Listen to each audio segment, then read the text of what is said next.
everyone, and welcome to the third race weekend of the DTM season 2014. We're here in Budapest at the Hungaroring, and finally, after 26 years, the DTM is racing here once again. And for sure, we can say after the qualifying yesterday, it's not the 7 DTM champs showing their magic, it's the young guns. And one of the young guns is also next to me, Christian Vitores. Now, you celebrated your first victory in Oschersleben 2 weeks ago. However, here you're now starting last in P23. I guess the weather god is not going to be able to help you out today, or what do you think? Well, unfortunately not. It looks good, blue sky, so yeah, it's not so good for us. We are struggling a little bit at the moment under normal dry conditions. That's what we know.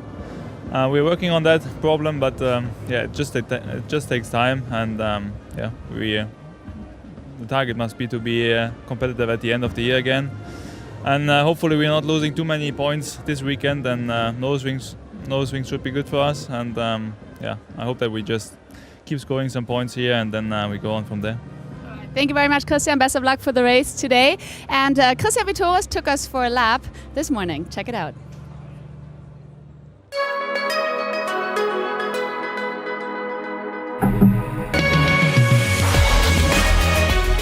Hi, I'm Christian Vitores. I'm driver for Mercedes-Benz in DTM, and I'll now take you around the lap in Budapest. So it's the first lap in Budapest. We are now on the main straight, which will be probably the best part for overtaking.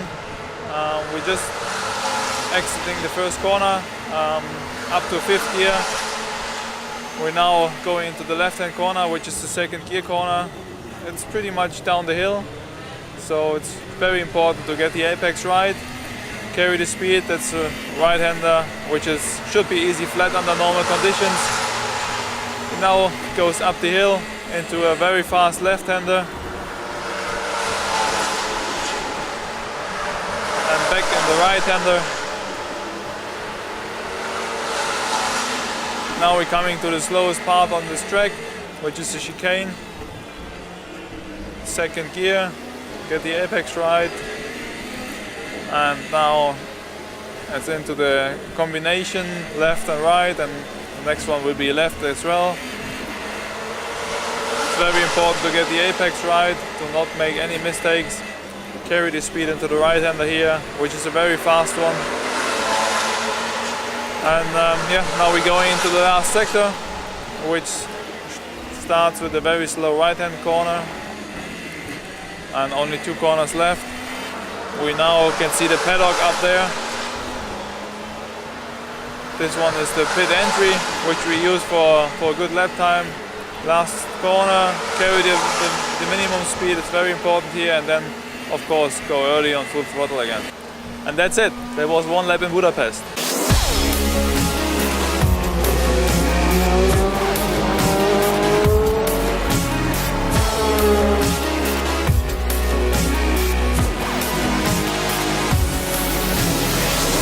I'm now here with Mike Rockenfeller. You're starting in P13 today, and your colleague Timo Scheider is starting in P15.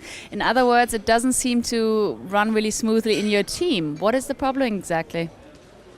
It's quite difficult to point out one thing, but what I can say is that we changed the setup philosophy, let's say. After the first 2 races coming here, we tried to improve qualifying performance especially. I was pushing for that, to go in a different way, different route. Somehow it didn't pay off that we made this big change to the car. Now you managed a 4th and a 2nd place this season, but the season is yet so young. What does that mean to you? I mean, it's the 3rd race weekend. Yeah, exactly. Like I said last year, it's nice to be the leader of the championship, but I think today it will be hard to defend this lead. I think I will lose it pretty likely. So, but it doesn't mean the end of the world. We have 7 more races after this one. I try to take some points home from Budapest today. Even though I start on 13, I think maybe it's possible to come in the top 7. So therefore, championship is long. It's a tough one. Also, I think for example, Wittmann, he's on pole, he has a good chance today. It can happen in the future that he's not on the front row, and then we have to be there, So it's a long long season, and yeah, it's DTM and that's life. I'm frustrated, but today I try my best. Rocky, best of luck. Thank you very much. So Mike Rockenfeller, we hear from there as we take you through the grid now for this DTM round at the Hungaroring. It's Marco Wittmann and Timo Glock on the front row. The second row of the grid is where you find the best of the Audis. Miguel Molina behind the wheel of it. Alongside him is Maxime Martin. Antonio Felix da Costa impresses with P5 and Augusto Farfus alongside P6. Adrian Tombe had a spin in Q1, but he will start 7th ahead of Nico Müller, his best qualifying thus far. Next up then we see Bruno Spengler P9 and Jamie Green alongside him in the Audi. These are the drivers that didn't make it out of Q2. Matthias Ekström was one of them. He starts 11th. Edo Mortara is 12th. Then we see the man that we've just been speaking to, the champion Mike Rockenfeller with Joey Hand alongside him. Next on the grid is where you find Timo Scheider, who lost his best lap time after exceeding track limits. Pascal Wehrlein is the best of the Mercedes drivers. Then we see another Mercedes with Robert Wickens, P17, and Martin Tomczyk, P18. And then the drivers that didn't make it out of Q1. Paul de Resta, 19th. Daniel Junqueira, 20th. Then it is Gary Paffett and Vitaly Petrov. And the last driver on the grid is Christian Vitoris, the winner last time out. 5 Mercedes at the back of the grid. Let's go back down trackside and join Verena.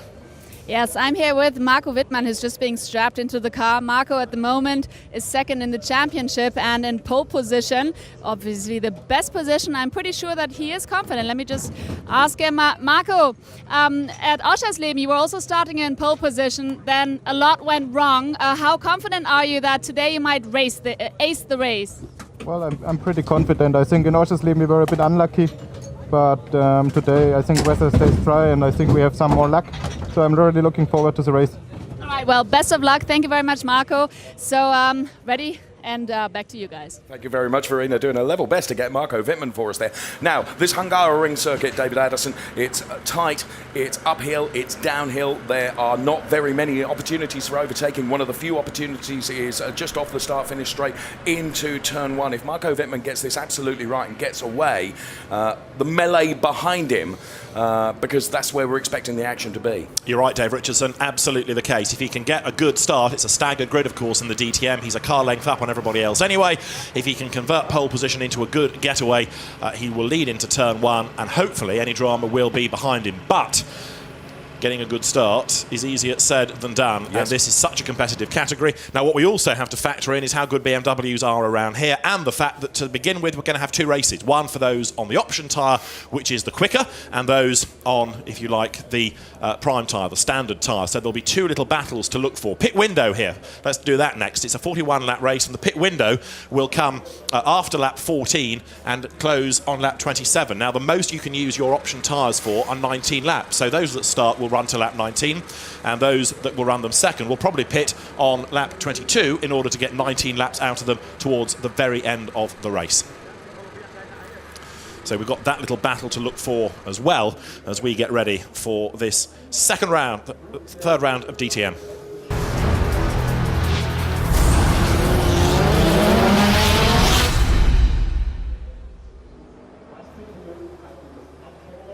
And there we see the many fans here at Budapest that are going to enjoy this DTM race. The grid for you once again then.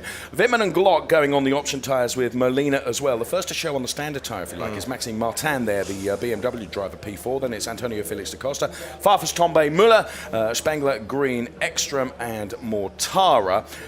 The top 12 positions. Then we see Rocky, Joey Hand, Timo Scheider all on the options. Pascal Wehrlein goes with the standard tyre. Then it's Wickens, Tomczyk, de Resta, Junqueira, Paffett, Petrov and Vitoris. Now, interestingly, David, it's 20 degrees is the temperature we need for those option tyres. But before we talk about that, Verena has got Jens Marquardt.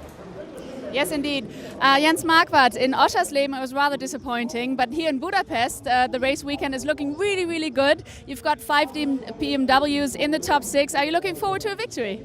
Well, obviously we have the very good starting position now for the race, but we only know in 1 hour's time. As you say, a lot of things can happen. In Oschersleben it looked good for quite a long time as well, and then the rain came, and so today it doesn't look like the rain will come, or I pray for it, so we'll see. Okay, and you must be really, really proud about your youngsters. I mean, you've got Wittmann, you've got Glock in the front row, and then in P4 you've also got Maxime Martin. Yes, and Antonio is then in 6 as well. So yeah, I think we really have a good mix there. Obviously, the young guys were in a very good position yesterday in qualifying, but Timo balanced the whole thing. But 6 cars in, or actually 6 cars in total in the top 10 is a very good starting position. So we'll see. All right, have a fantastic race. Thank you very much, and back to you guys. Thank you very much, Verena. Talking to Jens Marquardt, of course, the boss of BMW Motorsport. I was going on to say, David, that the Hankook engineers are saying it's 20 degrees is where the optimum temperature to get the most out of the option tyres. And it's become a little bit more overcast now. Yeah, the temperature has been better today than we've had over the course of the weekend. We come into this third round with Mike Rockenfeller 5 points up in the championship, as you can see, and he is going to be one of the drivers starting on the option tyre, hoping he can make progress early on.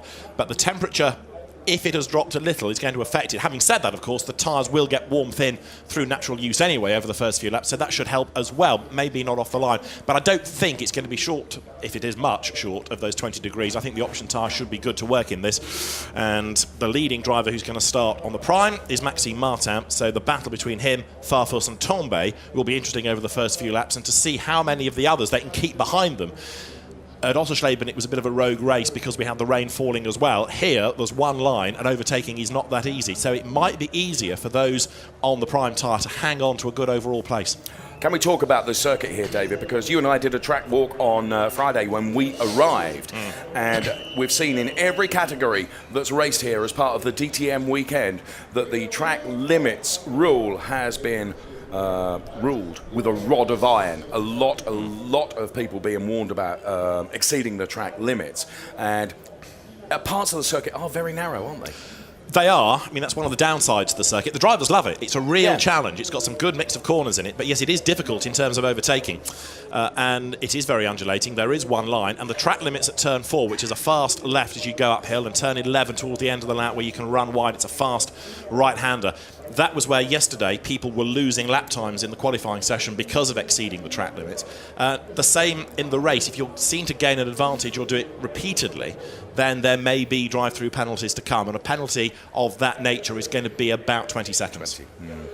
Okay, we look at the grid then as final preparations are being made before we get this DTM race underway. There is our champion from last year, Mike Rockenfeller, then, who leads the championship. He's already said, hasn't he, that he expects to lose that lead today, but we are still in the very early stages of this DTM season for 2014, and it's a welcome back to Hungaroring from 1988 last time here. And we've been talking from where we are above the grandstand about it being overcast, while one or two people that are out there are saying that it is very warm indeed and the sun is pretty strong. So they are confident that it's over the 20-degree mark, and therefore that the Hankooks are going to work those option tyres. So ignore the temperature factor. You can see the shirt sleeves for many of the fans here, and DTM last time it came here in 1988 was all about Mercedes. Johnny Cecotto won both races for Mercedes. I have to say, I'm not entirely convinced that history will repeat for Mercedes. It's going to be a very, very long afternoon for them. There is the man on pole position, Marco Wittmann. Timo Glock had a podium here in Formula 1.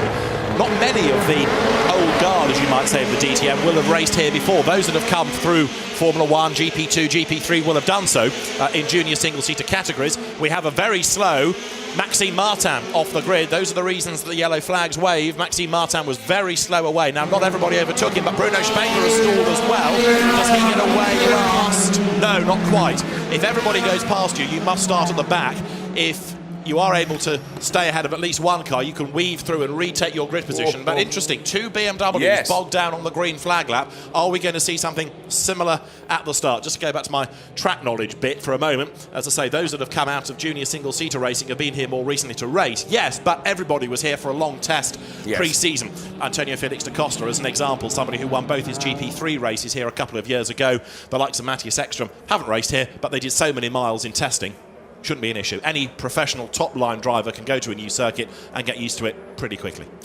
Okay, the grid again. Wittmann, Glock, front row. Then it's Molina, Martin, Felix da Costa, Farfus, Tombe, Muller, Spengler, Green, Ekstrom, and Edo Mortara. Then is P12 on the grid. Then it is Rocky, Joey Hand, Scheider, Wehrlein, Wickens, Tomczyk, De Resta, Junkentella, Paffett, Petrov, and Hero to Zero, of course, taking the win in Oschersleben, starting stone last this weekend is Christian Vittoris. And that grid underlining the fact that there are 7 champions, 7 former champions on the grid, and none of them got into Q3. And we were talking in qualifying about the fact that things are changing. The established guard is now starting to struggle against the career single-seater races. This is the replay of both Martin and Spengler struggling away from the line. And if that repeats when we actually get the race start, then that's going to radically change things, especially for Maxime Martin, who did a very good job yesterday. He's 4th on the grid. Bruno Spengler was the quickest driver, if you like, not to go into Q3. He was 9th on the grid. That is the Hungaroring. It is a busy old lap because you've got around here 14 corners, 6 go left, 8 go right, 28 gear shifts a lap, which is 1,148 over the course of the race to save you doing the sums. 3 sectors as normal, lots of undulations. The best overtaking opportunity is at turn 1, but we've seen in other races this weekend, if you can force a mistake out of somebody ahead of you, then you can overtake elsewhere. So there, the temperatures for you, 21.5, the air temperature, track temperature, 30 degrees. So, well, that's well within the window of where those options are going to work well. That'll do for us. Yes, that's good. There's Augusto Farfus then, who did a good job of avoiding Maxime Martin just on that formation lap there, didn't he? Having to dive and avoid him. And Bruno Spengler also, another one that bogged down and didn't get away on that formation lap, but luckily he did manage to get away before the last car passed him. Jens Marquardt then, as we take a look at all the manufacturers' teams then in their garages preparing for this, the next race in the DTM for 2014, the Ice Watch livery of our pole sitter Marco Wittmann right on pole position. And alongside him then is Timo Glock in the all-yellow Deutsche Post colours, but there is our pole sitter, David. We're about to go racing here. Marco Wittmann then sits and waits. As soon as the last man is in place, Christian Vittoris, there will be a green flag at the back. Round 3 of DTM. He's ready to go. Here we go then, DTM for 2014 as we continue. We're just outside Budapest in the Hungaroring as the engine notes rise, the lights go out. Glock gets a good start, so too does Marco Wittmann, who's going to cover off that front line. Jamie Green being hounded there.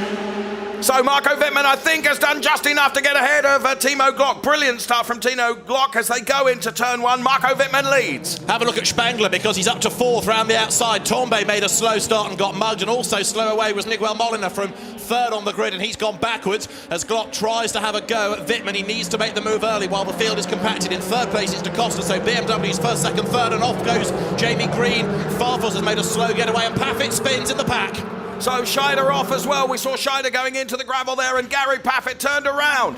So Wittmann is still leading from Timo Glock. There is the recovering Gary Paffett. This weekend goes from bad to worse for him. He had a torrid time in qualifying, and there's more offs.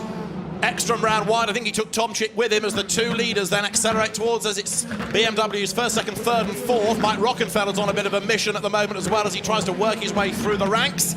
Out of the chicane, runs a bit wide up onto the curb. Farfus has had a dreadful start from 5th. He's gone backwards, hasn't he, in the pack there?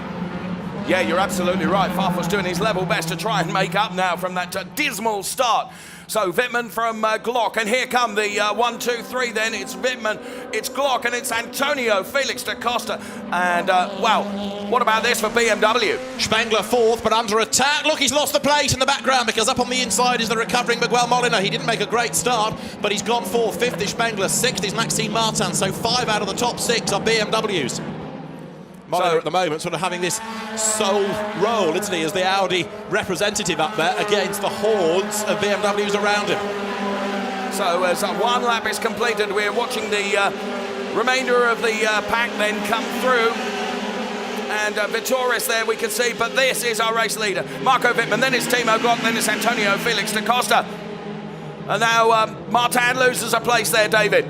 Coming out of turn 1, so Maxime Martin drops back. That's going to put him behind the recovering Mortara as they drop downhill. So Edo Mortara in the 2nd of the Audis. Then Mike Rockenfeller, who's worked his way up past Matthias Ekstrom off the grid, hasn't he? So he's gained track position there. As up front, the gap at the end of lap 1 was 6/10, Wittmann to Glock. In 3rd place is Antonio Felix da Costa, and Gary Paffett into the pits, perhaps with damage, a legacy of being turned around at turn 2. Wow, and what a shame that is to see one of the former champions out. Let's see that replay. And there's Farfus and Scheider. And that's where Paffett gets turned around. Couldn't quite see how that happened, did you? I didn't, but what I want to see is turn 1. I want to know why Farfus was that far back anyway. From 6th on the grid, he must have made a dreadful start to have lost that many places already. This is Vittorius' view. Have a look at Paffett because he gets on the outside. Vittorius gets into Joey Hand, who gets into Paffett. Well, there we have it. And we'll see it even better now, won't we, from this on board. So Paul di Resta on the very right-hand side of your picture there, and that was Scheider who was recovering from the off, so we didn't quite see the Paffett going round, did we? Okay, so turn 13 is where we're at the moment. Then it's uphill towards turn 14, which is a right-hander then onto the start-finish straight here at the Hungaroring. The race leader has gone over the timing line, Marco Wittmann, as you look at Mike Rockenfeller, who is under attack coming up towards the line. The gap now between Wittmann and Glock is 1.3 seconds. Glock busy defending from his teammate Da Costa. This is Robert Wickens' view in the Mercedes as he comes across the timing line. And a challenge is made there, look, because on the inside line, Mortara tries to get up and pass Spengler going into turn 1. We'll have to wait and see the cars coming down to turn 2 to see whether he's done it or not. But Mortara looked as though he had the line for the corner. He has, he's gone through. So Eduardo Mortara moves himself up then now into 5th place. So Rocky now with Maxime Martin ahead, and Mike Rockenfeller on lap 2 of this DTM race here in the Hungaroring, being led by Marco Wittmann, 1.3 to the advantage over second place Timo Glock. On board with Robert Wickens now as we watch Mike Rockenfeller all over the back of Maxime Martin, trying to find a way around the Maxime Martin BMW. There they come into shot now. Just keep your eyes on Mike Rockenfeller. Now he's in a position here where he's hunting and being hunted as well, David Addison. And don't forget that Rockenfeller is on the option tyre, so is Robert Wickens. Maxime Martin, who is the second placed of those on the prime tyre, has a tyre that isn't as quick in this part of the race, so he's got to try and defend for all he's worth. But Rockenfeller should have a quicker car under him thanks to those option tyres. Maxime Martin currently then is running in 7th place. He's dropping away from that leading group, although the best placed, there he is, Bruno Spengler. He is the best placed of those that are on the prime Hankook tyre. And that's going to be fascinating to see come the pit window how much time he's lost as Wickens has a look on the inside of Rockenfeller, and oh no you don't, says the reigning champion. Around turn 13 they go then. Really, really exciting is this battle.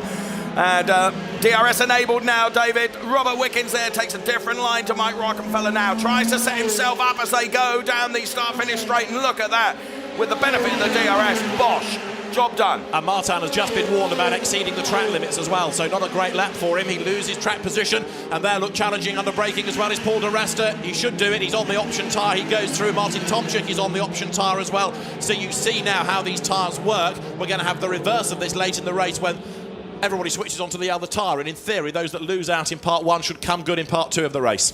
So a replay of the start, and the front row really seemed to get away a lot better. Timo Scheider bogged down, didn't he? No, that wasn't Timo Scheider, that was Tombe. Look at Farfus, he gets away well, but then, as he goes up through the gears, seemed to lose out. He was off the line okay, but yeah, that's where it started to go wrong for Farfus. Tombe I'd spotted already going backwards in the pack, he'd lost out. Spengler made a very good start, and Farfus, yes, you see, he's lost position already, then he gets forced out a bit wide. It all conspired against him. That's why he was so far down the pack by turn 2.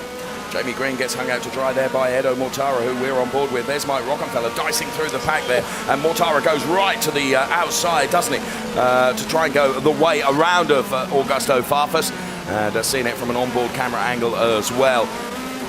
Very, very exciting start. We did fear for what could happen in turn 1, but thankfully not too much went on there. Little bit of panel rubbing there, as we can see from being on board. There is Bruno Spengler. That a replay of the earlier move. And this a replay of Rocky getting past Maxime Martin down the start-finish straight. Timo Glock has just done the fastest lap of the race. Now this is Bruno Spengler, who is leading the prime class, as it were, about to lose a place to Mike Rockenfeller, who lines him up to have a go on the inside down to turn 1. Behind as well is Robert Wickens, who wants to go through, but at this stage of the race on these tyres there's not much Spengler can do because Rockenfeller has a quicker car. He goes through up on the inside, and that's now going to put Mike Rockenfeller into the top 6, and he's absolutely flying at the moment. And now look, Wickens comes up to have a nibble on the inside at turn 2. Easy past that. Yeah, very much so. And Robert Wickens we go on board with, as we can see Mike Rockenfeller just ahead from that camera. There is Mike Rockenfeller, and Wickens then, they've done that job and got past Bruno Spengler. So the after-start ranking on the left-hand side of your screen, you can see there who's gone up, who's gone down, and who has stayed in their same position that they started in. And Wittmann and Glock, 2 of those. And Wittmann, 1.4 seconds to the good now. Absolutely right. Marco Wittmann, who has raced for BMW not just in the DTM this year, but also in the Z4 in GT racing last year. He was part of the Mark VDS, very successful GT3 campaign, as of course was Maxime Martin, and they did many a mile between them in the Z4s. So you've got at the moment Wittmann leading by 1.4 seconds over Timo Glock. Now Timo Scheider has done the best of anybody in Sector 1 as he's hunting down Martin Tomczyk. Wittmann with clear road ahead has just done the best of anybody in Sector 2. There is Bruno Spengler, who's having to make his car very wide to keep De Resta and Tomczyk at bay, because Spengler, still the best placed of those on the harder tyre, is really struggling now to maintain track position, and he can't afford to lose too many places or too much time heading to the pit stop window. And that pit stop window coming up later on in the race, of course, but there we can see Paul De Resta then is a little bit further back from Bruno Spengler than probably he would like to be. Maybe he needed a little bit more grunt, a little bit more traction out, but De Resta I don't think is going to be able to do it on this occasion. So there is Bruno Spengler in the black BMW bank machine. And De Resta, of course, under pressure as well, as there's a bold move from Tomczyk there, who goes up the inside of De Resta, and Timo Scheider's going to go through as well. And De Resta hung out to dry there, loses 2 places. And Scheider's got the momentum to challenge Tomczyk on the inside. Has he at turn 2? Audi drivers past and present. Scheider versus Tomczyk, who is still under attack. Timo Scheider, frustrated like Tomczyk for losing lap times yesterday for track limits, is on the back of the BMW. He can't do it at the moment, and this takes a bit of pressure off Spengler, because Tomczyk now has got to defend from the Audi, hasn't he? You're absolutely right. What this means is that Spengler just gets a moment's respite, doesn't he, from the charges that was going on behind him. And let's see that in replay. So there is where Tomczyk gets alongside De Resta, and well, there was contact there for sure. Don't think it's damaged De Resta's car, but that did force De Resta out wide, and in the process De Resta losing out to Timo Scheider as well.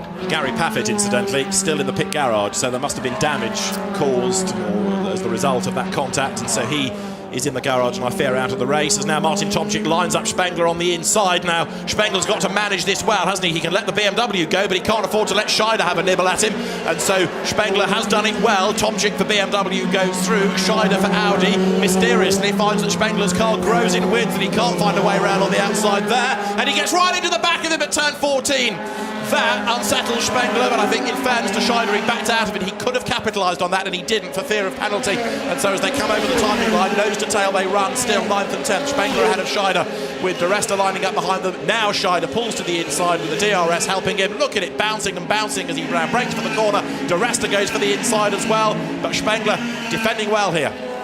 Yeah, Bruno Spengler having to do that very, very defensive driving. Timo Scheider has gone through, and now Paul De Resta does it as well. So De Resta, who needs to make up moves, having lost out earlier on. Paul De Resta in the Mercedes now does manage to get past the BMW of Bruno Spengler.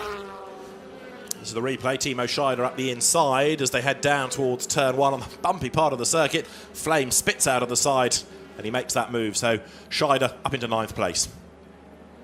So that in replay, you can see that there, and Paul De Resta had a go as well, but this was Bruno Spengler at his absolute best here, as he just made that car so very wide. He denied Paul De Resta the opportunity of doing it there. Of course, a little bit later on, De Resta was able to do so.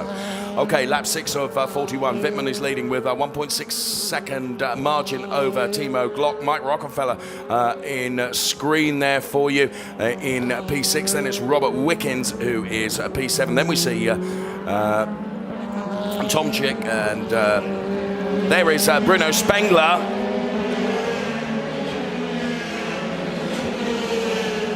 Bruno Spengler, who lost places during the last lap, of course. He, as David has said, the best running on the standard tyres. So there, Bruno Spengler rounds the turn 14 and heads for the timing line. And it's Wittmann, Glock, Da Costa, Molina, Mortara, Rockefeller, Wickens, Tomczyk, Timo Scheider, De Resta, and Spengler now P11. This is a little bit finger in the air, but at the moment, depending on whether you've got a clear road or you're involved in a battle, the prime tyre is 2 seconds a lap slower than the option. Now, Bruno Spengler last time lapped 4 seconds slower. Right. because he's busy defending and being put offline. So it's not, as I say, it's a bit finger in the air. But Maxime Martin was last time only 2 seconds shy of a Wittmann lap. Those that are on the option at the moment can do a 1:38. The best anybody's doing currently on the prime is a 1:40. I offer you this to factor it into the second stint of the race. Which is, of course, where this race reverses, doesn't it? Exactly, almost. Okay, P13 then is Adrian Tombay. And Tombay is being hustled by Joey Hand at the moment in the Crown Plaza liveried car. So Tombay doing everything he can to make that Playboy machine as wide as possible. And, well, Joey Hand gets right alongside and he's gone through. And again, it's a difference in the tyre, isn't it? Because he's on the option. Tombay is the third place of those on the prime tyre, so he drops back a place. And behind him, somebody else that is on the prime is Nico Muller. So people that had a good grid position have dropped back. How is Farfus getting on? He is down in 22nd place, and I'm not convinced all is well with that car. I think Farfus may have suffered a bit of damage in the first couple of corner skirmishes, because you'd expect him to be making some sort of progress by now. There we're seeing a replay of, well, Joey Hand getting it absolutely right out of that chicane, and Tombay not able to defend against that challenge and charge from Joey Hand. There's a race leader going through. There is P2. Marco Wittmann sets the fastest lap, a 1:38.105 compared to quali laps, David. They're going to be slower because they're on a heavier fuel load and all that, but the times are coming down. Qualifying, the best lap that we got was a Wittmann lap, which was a 36.7. Right. Shouldn't think anyone's going to get near that, but if we can get it to a high 37 in the race with a low fuel load towards the end of the option tyre life, that will be pretty good. Gary Paffett, sad to say, out of the race. Let's hear from him now.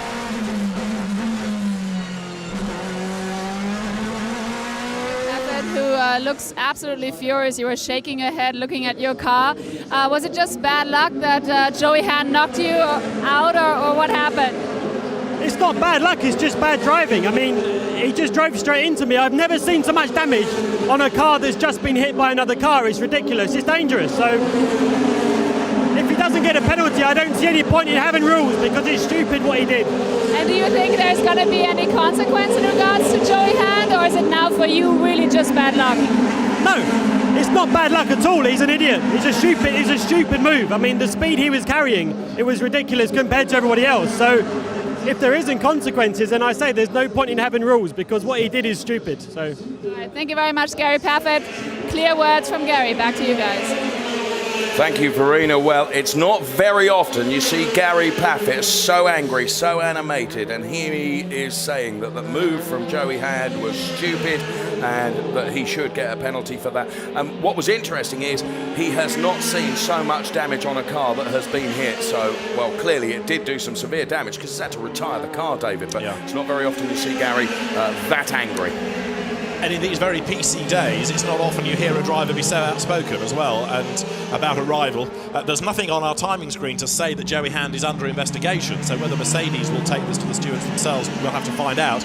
Joey Hand, for the moment, runs in 12th place after his aggressive first lap, but certainly Gary Paffett massively aggrieved.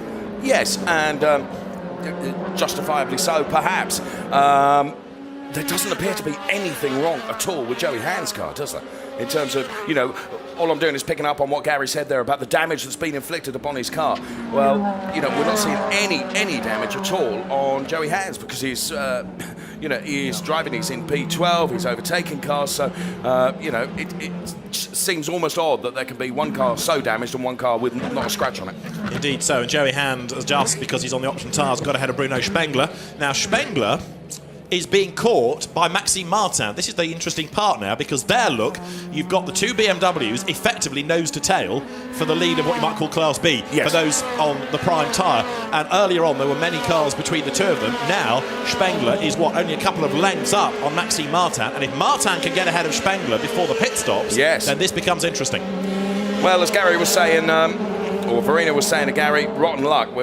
As far as Gary's concerned, it's nothing to do with rotten luck. As we watch Bruno Spengler and Maxime Martin just for a moment, but there is our race leader, BMW, and it's Marco Wittmann, who is 2.6 seconds to the good up the road from Timo Glock. So as far as I'm concerned, David, Marco is doing everything that he needed to do in the early stages of this race.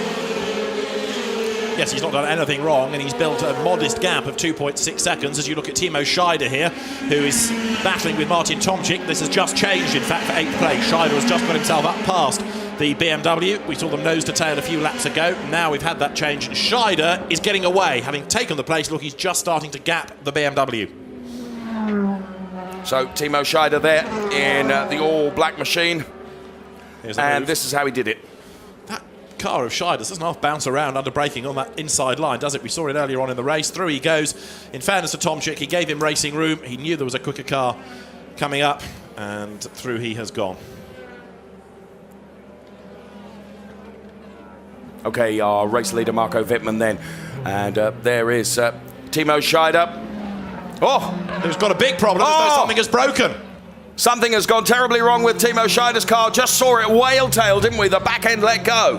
And Timo Scheider with some component failure on that car, David. Had we seen the start of that when it started to judder on those 2 laps under heavy braking going down towards turn 1? Maybe Possibly it's connected to that. But something has broken, and Timo Scheider then is out of the race. Or did he whack the curb? Well, something in the steering or the suspension, because it wouldn't turn fully. He had to go up the escape road. He'd already lost the place to Tomczyk. Yeah.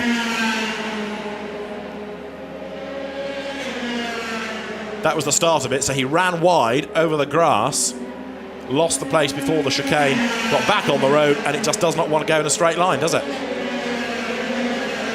So the black Audi is out of the race. Left rear wheels wobbling by the look of it. Yes. Interesting. What's caused that? Was that contact somewhere that we didn't see? Well, the team rush into action to try if Scheider brings the car back to put a new wheel on it, but I'm not sure whether he's still moving or not. He has not gone through the end of the second sector. There he is, race done. Oh. Now, we're keeping a weather eye on our message screen as well. Motivated perhaps by what Gary Paffett was saying, partly, but also because of this track limits issue. And interestingly, car number 17 has just been warned at turn 4. Yes, which is Timo Glock, the man that's running in second place. There he is. That third battle's coming alive, isn't it? There, look, Da Costa has got Molina right up behind him now. So Miguel Molina is catching onto the back of the BMW. Pit window opens at 14 laps. The maximum you can do on the option tyre is 19. Option is better than primed, quicker, so you want to do those 19 laps. So those that have started on them have still got a few laps to run yet. Another 7 laps on them as they come across the timing line now. That gap, third to fourth, only 0.3 of a second. Is Molina close enough? Yes, he is! He pulls to the inside line. Is he going to be able to go through? He is! The Audi bags third under braking for turn 1. Well, Molina, perhaps it could be said, deserves some luck, doesn't he? And Molina there, as we see Timo Scheider, who shakes his head. And that's interesting. There's something broken on the rear wing there. Timo Scheider was picking up, which clearly absolutely nothing to do with the problem with the wheel. But it makes me wonder how that happened, David. Yeah, I was just thinking about the line he was on when we saw him on the grass. Had there been contact, but it was the other side from where Tomczyk would have been. So, yeah, plot thickens about that. I'm sure when he gets back to the pit lane, Marina will go and find out. Here's the battle for P9 then between Joey Hand and Paul Di Resta. So we continue with this DTM race at the Hungaroring. Downhill they go before this uphill section. Joey Hand is ahead of Paul Di Resta. So Joey Hand then goes up to P9 and Di Resta then down to P10, and this is how it was done in the most obvious place for overtaking here, David, the Hungaroring. Joey Hand up the inside there of Paul Di Resta. Yeah, again, the room was given to him. There was the DRS benefit, and you've got the 2 drivers on the option tyre as the leaders come across the timing line. We've now done 13 laps, so the pit window's opening is imminent. Over the timing line has gone Marco Wittmann, 3.5 seconds to the good, and he drives like a DTM veteran, doesn't he? Yes, he does. Of course, he was, before coming into the DTM as driver, he was official DTM test driver for BMW, the Ice Watch liveried car. There is Timo Glock, who is in P2. So it's Wittmann, Glock, Molina. Then it is Antonio Felix, Da Costa, Mortara, Rocky is P6, then it's Vickins. And Tomczyk is P8. Hand is P9. We saw that overtake from Joey Hand getting past Paul Di Resta is P10. Then it's Spengler. So once again, the race leader then through the chicane, not takes too much of the sausage curbs there.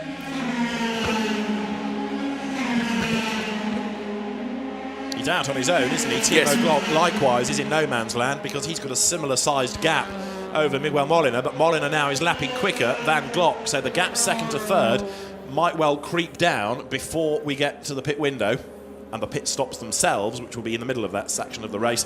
There is Bruno Spengler, who is still the best placed of those on the prime tyre. Now, where is Maxime Martin? He's fallen back a little bit, but he's still second in that queue, as it were, behind Spengler. Tombe runs third, then Muller fourth, and Jamie Green is currently the fifth of those drivers on the prime tyre. Now, we have the pit window to open now, but there is no point anybody coming in just yet because you still have got some laps left in your 19 on the option tyre, so you may as well keep going to the very end on that set. So Wittmann, Glock, Molina, Da Costa, Mortara, the top five, and there is our race leader. We see the back end of that Ice Watch car. There is Timo Glock. Then it's Molina, Da Costa, Mortara.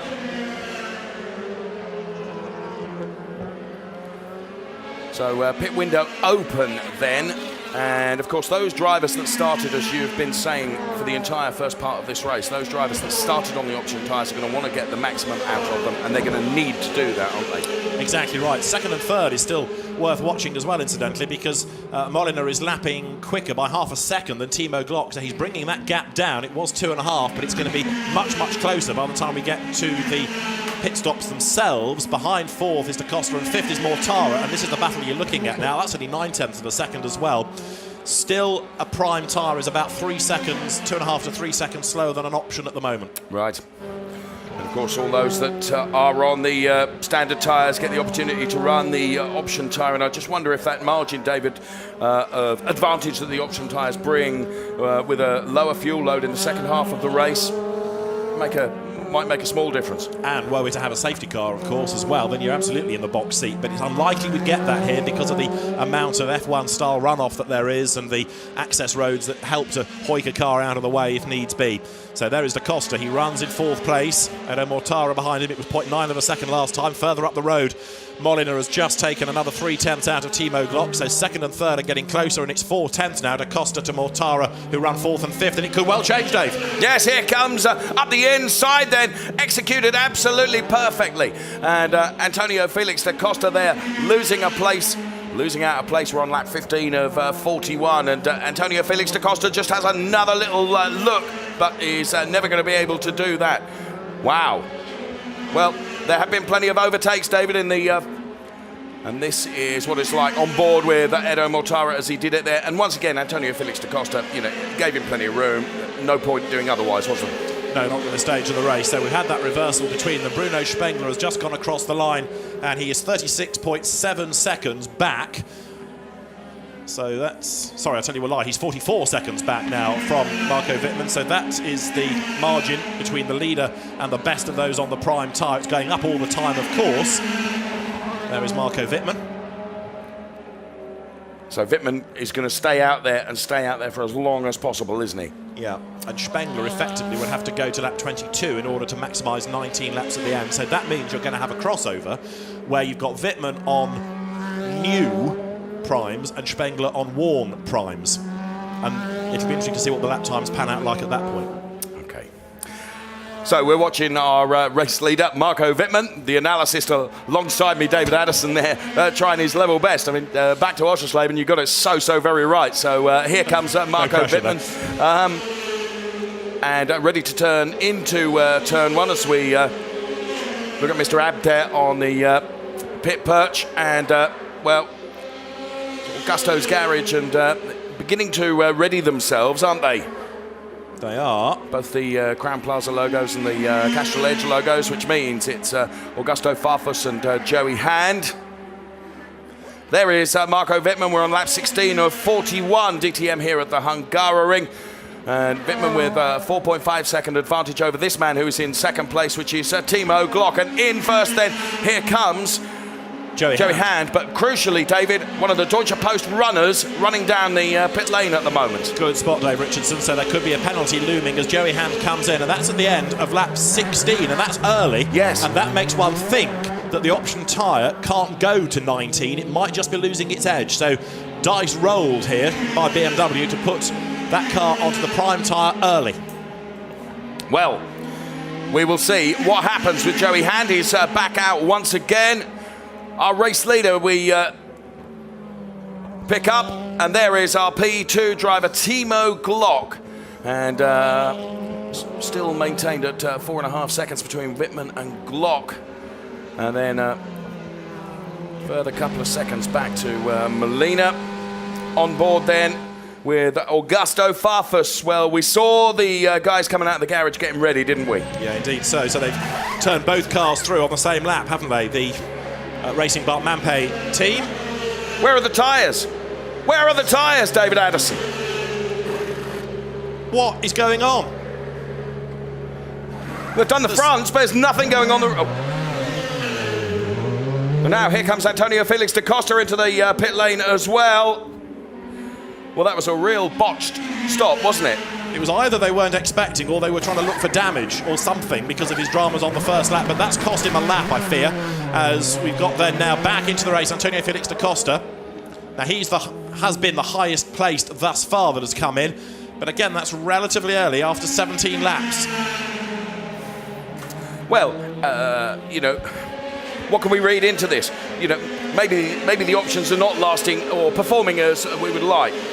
Yeah, I mean... or for as long as we thought they would. And there's a setup thing as well, because we've seen BMW's pit earlier than the other brands out of all of this. Now, there is da Costa, who has got himself back on track ahead of Tomczyk. So that puts him into 7th place, heading uphill.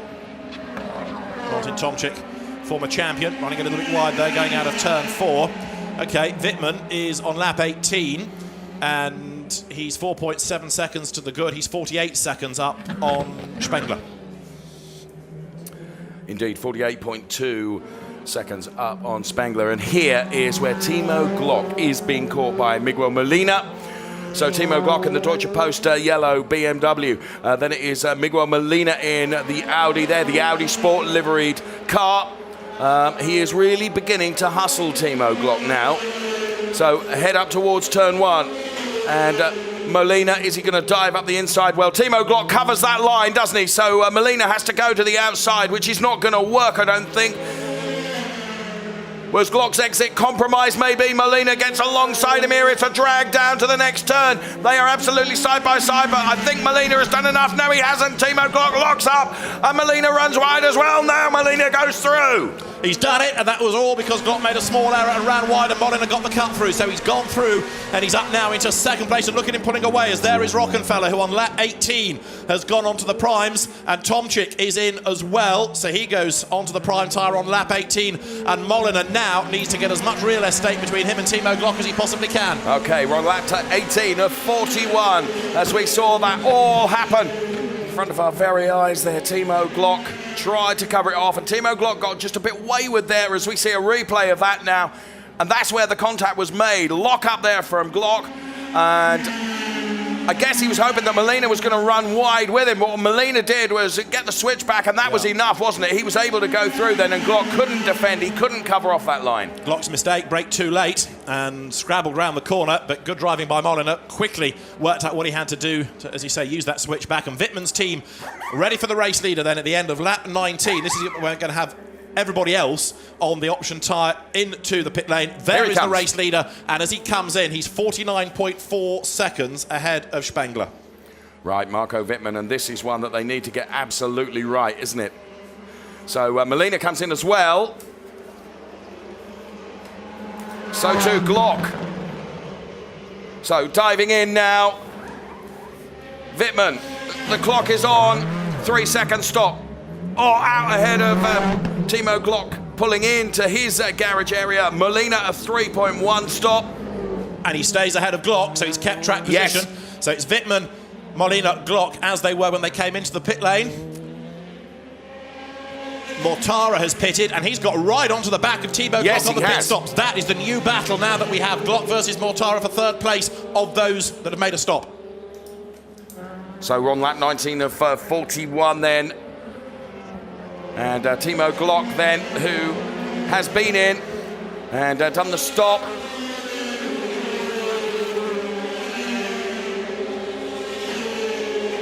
So BMW versus Audi here. Timo Glock in the Deutsche Post colours. We're on board with Edo Mortara now as he's hounding Timo Glock.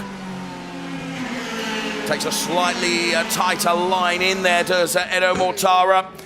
Timo Glock, of course, has raced here at the Hungaroring in Formula One. Over the curb goes Edo Mortara through a fast section, this little S complex, if you like, which so many of these corners, like many other circuits, David, that a mistake you may make in one corner can have an effect on the exit, the entrance to the next, and it has a consequence for 2 or 3 thereafter, doesn't it? Especially this section now, because the momentum you need is through turn 11. 12 is important, 13 you get wrong as well, and you're in real strife because you climb uphill, and this is steeper than it looks, believe me. Edo Mortara is on the back of Timo Glock, who just gets the drive out of the corner. You get this corner wrong and you're completely compromised for the pit straight, at the end of which there's a chance to overtake. So Edo Mortara not close enough to Timo Glock to think about attacking. Wittmann is still in the lead of the race, 5.1 seconds ahead of Timo Glock. So not only are those drivers that started on the prime leading their own battle, they're still in the overall situation. So this is third place outright. Glock versus Mortara, who had a cheeky look at the inside, but there was no way through there. What we need to start seeing, of course, next time through is a flying lap for those that are on the new prime tyre relative to those on an old set. Glock almost running wide again. He's under pressure. He's under massive attack now from Edo Mortara, who has got the speed, hasn't he? The Audis are coming good.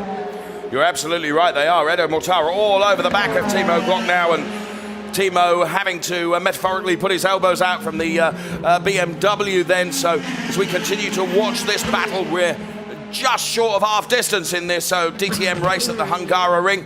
Break there from Timo Glock through the S there, avoiding the sausage curbs. Edo Mortara here takes plenty of curb there. Timo Glock just getting a little bit away now. And, well, the challenge from Mortara just goes away and allows Glock just a millisecond of breath, doesn't it? And there is Glock once again as... and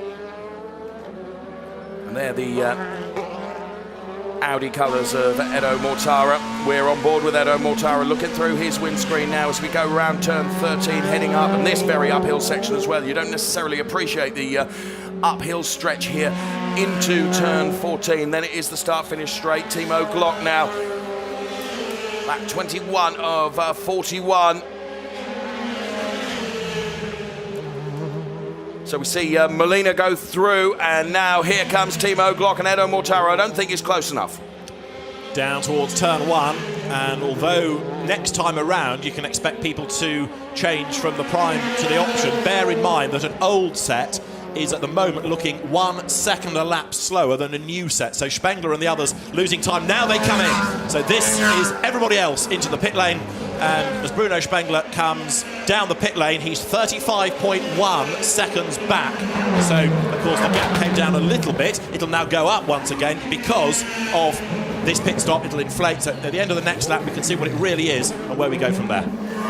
Okay, so there's Tombe out. We just saw Maxime Martin. Right, here comes Bruno Spengler. So down through turn 1 go those that have just left the pit lane. Spengler, Martin behind him, and therefore we're now on to lap 22 of the race. Those that have just changed onto the option tyre can run to the end. At the end of this next lap, we'll see what the gap is between Wittmann and this man Spengler, who has stayed ahead of Maxime Martin. So he leads, if you like, Class B, the unofficial Class B of those that have changed tyres. And there is Marco Wittmann. You can see what the gap is. He's at the end of the lap as Spengler is just about a third of the way around. And now then we can start to look at what that gap is. So now 22 laps are in the book. It's a 41 lap race, and over the timing line goes Marco Wittmann within second place Miguel Molina, and the gap is coming down between those two by a couple of tenths of a second anyway. In third spot, you've got Glock. Mortara is still running with him, but at the moment, as Mortara lines up to go to the inside, Glock moves across and covers. Mortara hits him, turns him out wide. He muscles a way through, and that, I think, is a case to answer. Okay, so, well, we saw that coming almost, didn't we? So on board now with Timo Glock, who was lost out there. We'll get this in replay. And on board as well. Here it comes. And there you can see the result of the little nerf there where Timo Glock just got unsettled. Here we see it from a different angle, and there was where he dived right up to the inside. And he was well on the curbs.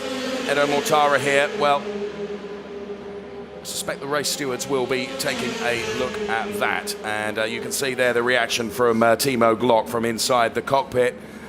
Well, we await the message screen and see what happens there. Right, here comes our race leader, Marco Wittmann, who, what's he got? 4.8 over Molina from last time around.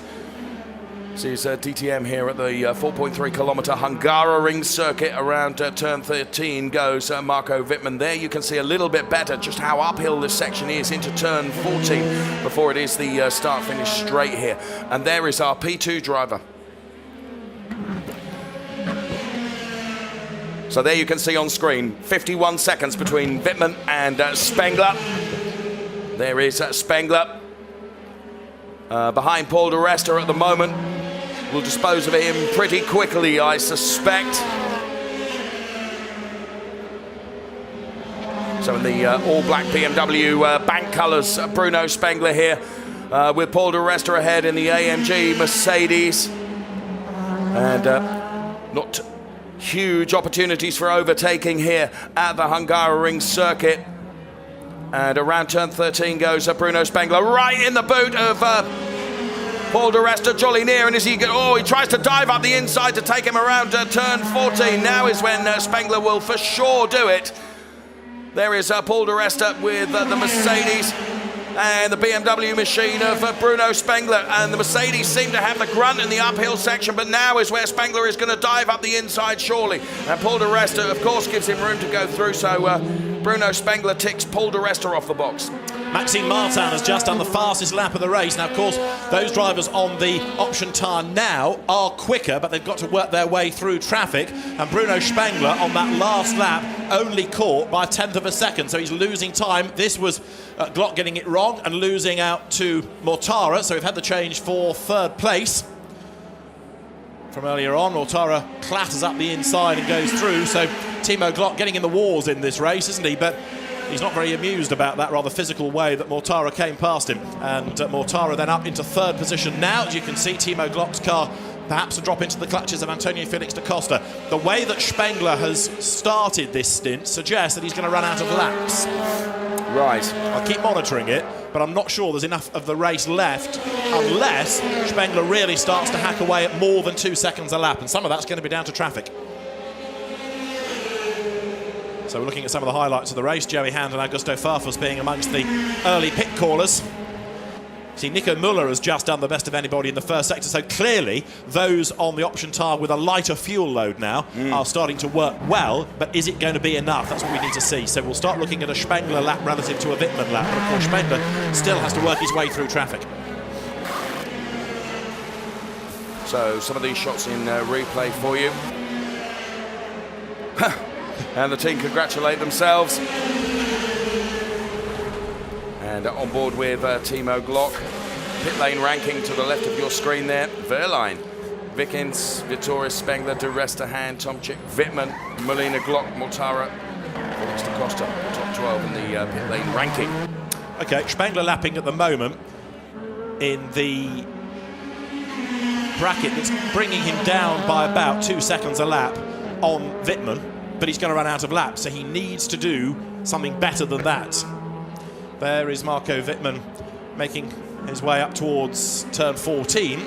Now things at the Hungaroring are starting to become a little bit more overcast, and there is a report that there could even be some rain in the next 10 minutes. And if we were to get that, and in fairness, there has been the prediction of a storm in some weather forecasts over the last few days. If we were to get that, that turns everything upside down. But for the moment, those that are on the option tyre, understandably, are the quicker. But I think they've lost too much time early on. But if we were to get rain, then everything starts to change. Yes.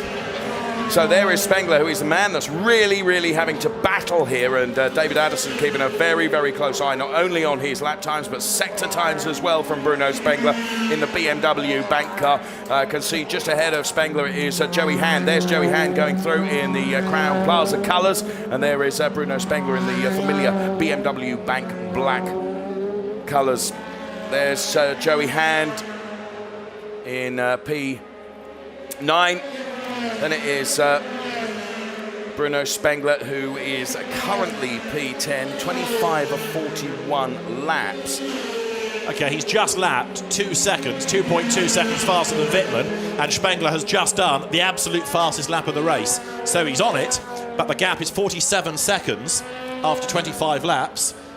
By the end of 41 laps, on that rate, he'd be 15 seconds back, and that ain't enough. No, it's not enough. So 1:38.005 then is the fastest lap from Bruno Spengler, but my mathematician alongside me here, who's working everything out as we go. Of course, there are other factors that will come into this also, but at the moment, we're thinking it's not going to be enough. Joey Hand just allows Spengler to run through. And I'm just taking a look outside the commentary booth at the skies, David, and our director saying that the reports are that the potential in around about 8 minutes now for perhaps some rain, and as you say, that would turn this on its head. And the teams have been allowed to get the wet tyres ready. The boxes are open, as it were. This is Jamie Green's view. Now, he currently is in 16th place behind Matthias Ekström. They are now on the option tyre. There is Ekström in the Red Bull livery, running a little bit wide. Jamie Green, who carried those colours last year, is in the all-orange car and is looking very, very rapid at the moment indeed. Wittmann's last lap was a 1:40. Bruno Spengler was a 38, and next time around, because he's not yet completed the equivalent lap to Wittmann, we'll see what the time is. Nico Müller has just done 2 purple sectors, so the best lap of the race could go Nico Müller's way this time. It was like a mini qualifying session going on in the second half of the field, as they have to put in these blinding laps now. Spengler goes through, and he's brought it down to 45 seconds after 26 laps of the race, but he's still going to run out of time. We're watching Jamie Green then as he reaches the crest of the uphill section of the start-finish straight and heads down now into that turn 1, as we can see the teams at work. BMW team RBM, they're in, and Audi with tyres already prepared. Yeah. Well, who knows? It could throw, they say, a curved ball. That's like a spanner in the works as well. I think it has the same is. effect. Yes. Well, there is Timo Scheider, thinking, hope it doesn't rain, I haven't got my hat. But sad to say for him, he's out of the race. Very, very disappointing season thus far for Timo Scheider. Right, here comes Wittmann then. This will be the end of lap 27. So we're anticipating a lead gap of 43 seconds over Spengler this time. If the pattern continues, he comes through. He is pulling away slightly from Molina now, so you can see that gap is going up to the eye. It is a 1:40.3 Molina's last lap, so it grows by 1/10 of a second. Spengler will be through shortly. Third and fourth go by. The physical Mortara ahead of Glock. Then Da Costa running in 5th place. Mike Rockenfeller is in 6th. Robert Wickens is 7th. There is Timo Glock, whose dander is up, as they say, having been muscled out of the way by the pointy-elbowed Edo Mortara. He wants to get that 3rd place back, and he won't be satisfied until he has done just that. And, yep, he is on that charge to try and do that. When is Spengler going to cross the line? Right now. And where are we at in terms of our predictions? Bang on cue, 27 laps done, 43 seconds back. It's 2 seconds a lap. By the end of the race, he could be, depending on whether this is the same level of tyre degradation all the way through, but on this evidence, he would be, as you see the place change. Joey Hand loses out to Nico Müller going into turn 1 for 12th place. He would end up 15 seconds behind the leader. And Nico Müller sets the fastest lap at 1:37.556. Well, your predictions at the moment all working out, aren't they? Your computations, I should say. We're getting there. Yes. We're getting there. The trouble is, it's not actually giving me much cause for optimism for Bruno Spengler for the race. It's still looking good for Marco Wittmann, especially as the further Spengler comes up the order, the harder it's going to be to get through traffic, because he's going to come up against people that do not want him to come through. And bear in mind as well, we're looking at BMW versus BMW here. Yes. What does the brand do? Well, thankfully, that's not a decision you or I have to make, is it? It's Jens Marquardt's call from the pit wall. There is Glock. Now, he's being caught by Da Costa, isn't he? They are teammates. The Deutsche Post versus Red Bull BMW M4s, but they're both run out of the M-Tech squad. This is Glock's view. Mortara is ahead. He comes up over the timing line. Wittmann has just done 28 laps of the race. And he's 4.5 seconds to the good now ahead of Miguel Molina. We're getting one or two more drivers being warned about track limits now, the most recent of them having been the Edo Mortara Audi, but it's all for track limits, not driving standards, interestingly. Picking up on Gary Pappett's point of earlier on. And just going back to that, he was very outspoken, as we said, about Joey Hand. I have it in my mind, and I'd love to see the replay again, that we'd worked out that it was Christian Vittorius that ran a bit deep into the corner and kind of triggered it. So maybe after Gary's had a look at another replay or two, he'll mellow a touch. Perhaps so, and it's interesting that there's been absolutely no message on the screen about it. Okay, here comes Spengler, and once again, looking at your computations there, David Addison, and we throw them up on the screen here. The last 3 laps between Wittmann and Spengler. It's coming down at 2 seconds a lap. It's not enough. He needs somehow for Wittmann to lose time, and there is Spengler getting himself up past Tomczyk, so that gives him now 8th place. So Martin Tomczyk goes through. Is it feasible through your computations and from the information we're getting as well, Spengler could get on the podium? Yes. By lap 41, he'll be 15 seconds behind, and at the moment, Mortara is 16 seconds behind Wittmann. So he can challenge for 3rd place. Third, I think, is as good as it will get for Spengler if things stay as they are, both in terms of tyre wear, lap times, and indeed weather. Yes. Okay.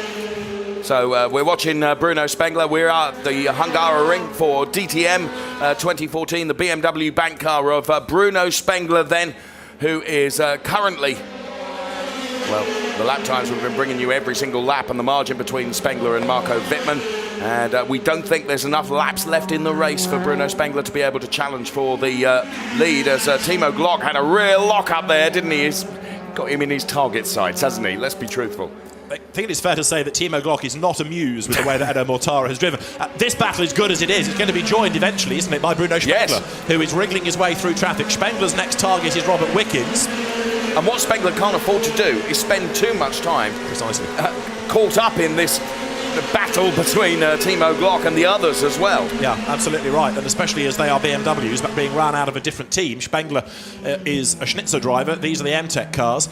Robert Wickens, just a quick word, he's running 7th. I know it's an artificial 7th because of tyres and he will lose places by the end, but Robert Wickens for Mercedes, who haven't had a lot to cheer about this weekend, he's not doing a bad job at all, is he? He's a race winner in the DTM, and yes, he will drop down as the race comes to its conclusion, but for the moment he's having a pretty good job done here as Glock hangs on to his 4th place. Da Costa, I'm not convinced he's yet let off the leash to attack him. I think what they need to do is work together and try and, if they can, get ahead of Mortara.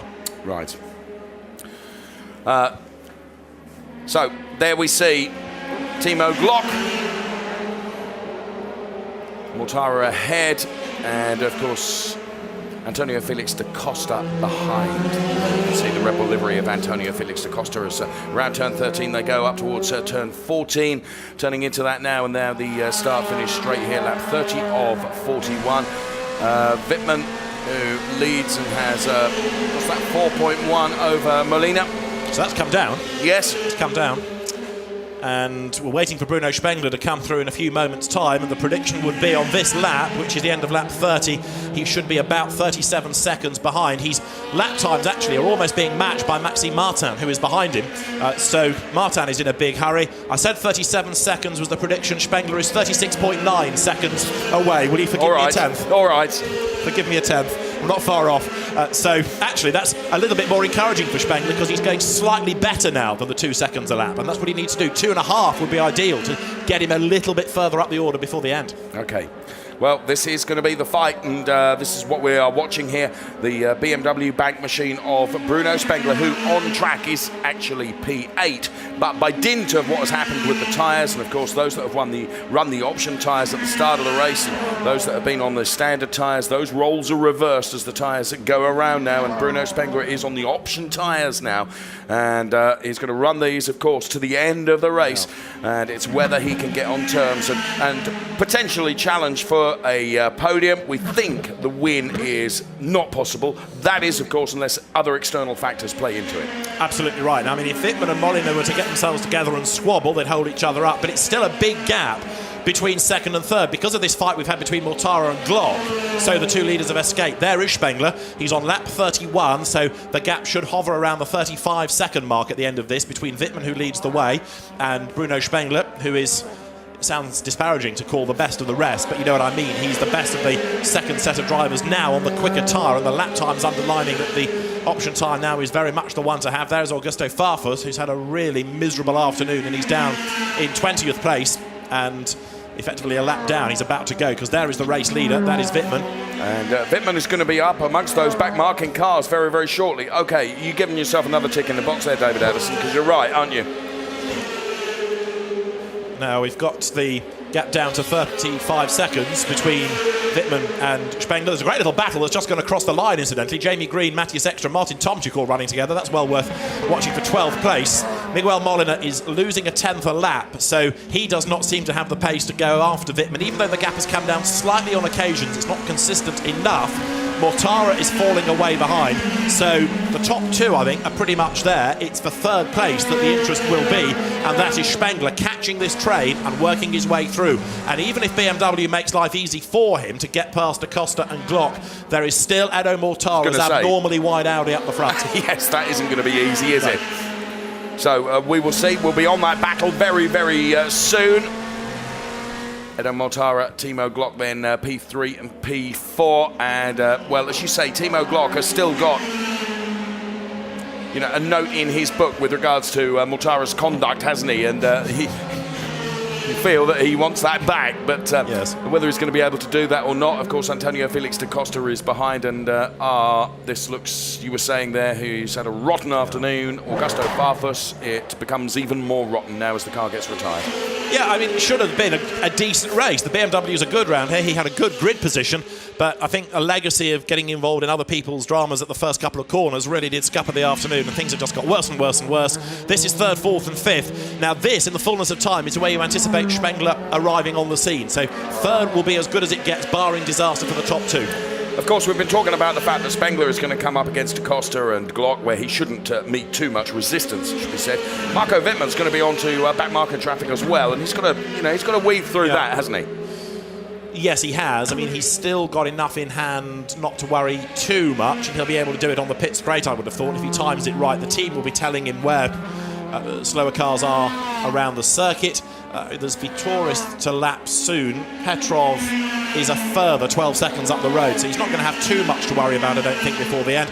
Wittmann, fair play, has really driven massively impressively in not just this race, but this season, of course. I mean, he was doing well at Ossersleben before he had that electrical problem.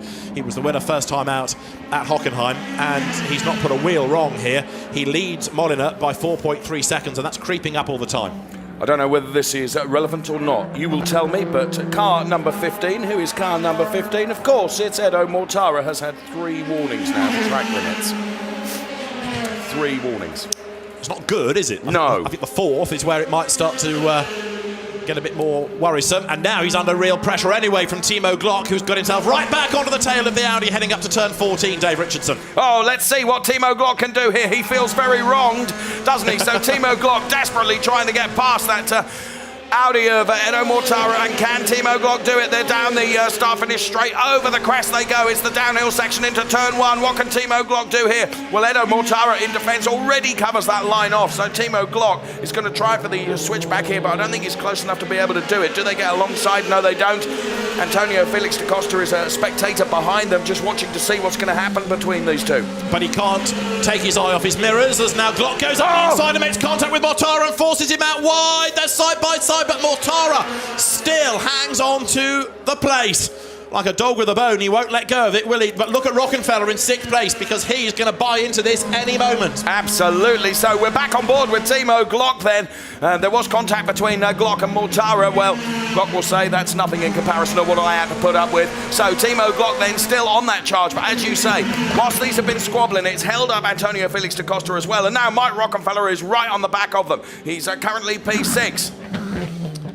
Here's a replay. Glock up the outside. They lean on each other, but Eduardo Mortara is coming through and he gets back ahead, keeps the place. This was Glock's view. Around the outside. And there you can feel the knock, can't you?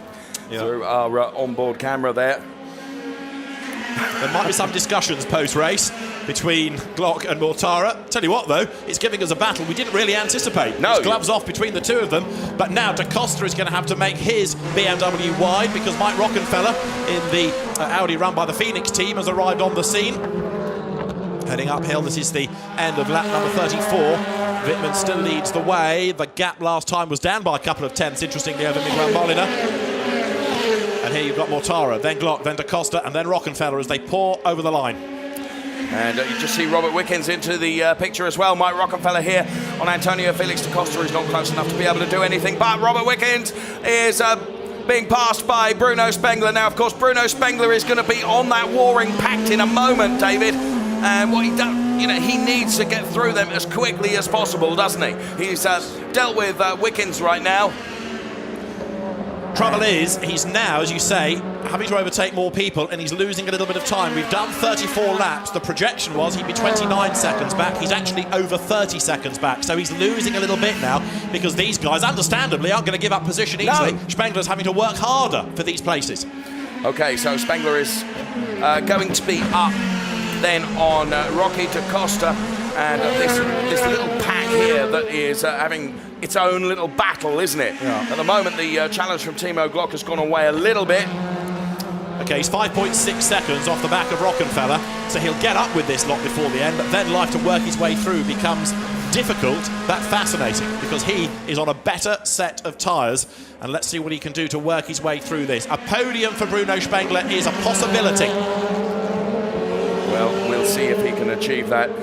As lap 35 of 41 here at the Hungaroring. Dare I say it then, the cloud looks ever darker as we reach the final stages of this race. It really has darkened over the Hungaroring circuit, but no, we've seen no drops of rain yet. There is Timo Glock in the Deutsche Post colours then, a little way back from Mortara now.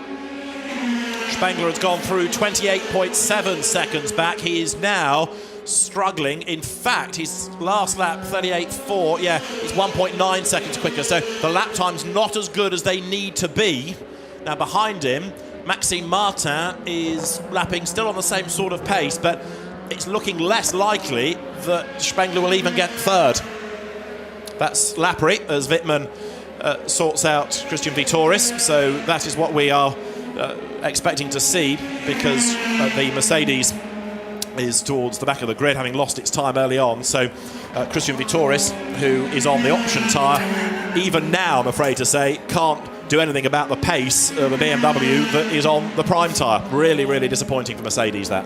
Yes. Well, and I think you said this earlier, Marco Wittmann has done everything absolutely right. He's ticked every box this afternoon. He's done what he needed to do, and he's done it very, very well indeed. So as we continue to watch this battle between Mortara and Glock and Da Costa in the mix and Mike Rockenfeller, and just look how Bruno Spengler now is seeing Mike Rockenfeller within his target sights. And this is where it could go, the potential for the podium for Bruno Spengler. I think this is where it is going to happen or not happen for him, because it's how quick he can get through this lot. Yeah, at this point, can I throw my calculations away? Because all of that was done with effectively tyres and clear track space and general speed. Now it's down to racecraft. Yes. He's done the catching. Now you cannot have any pattern because he's coming up against people who are going to make these cars very wide indeed. Spengler goes through 27.6 seconds back, which is 2 seconds further back than we anticipated he would be by this stage. Right. And so now a podium finish is less likely because it's going to take him longer to get through this traffic. Even though all these cars that you're looking at have a chance of finishing third, life now for Spengler becomes much tougher. We're on lap 37 out of 41, and Bruno now needs to take a deep breath, head down and go for it.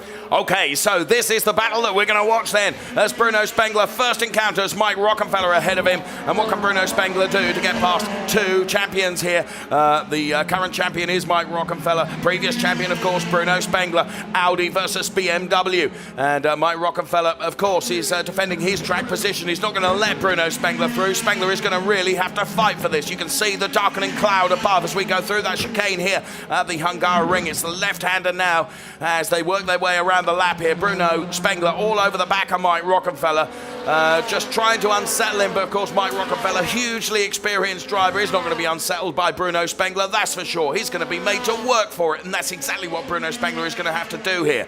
Right, there you can see him just dive out of the slipstream of Mike Rockenfeller a little bit there.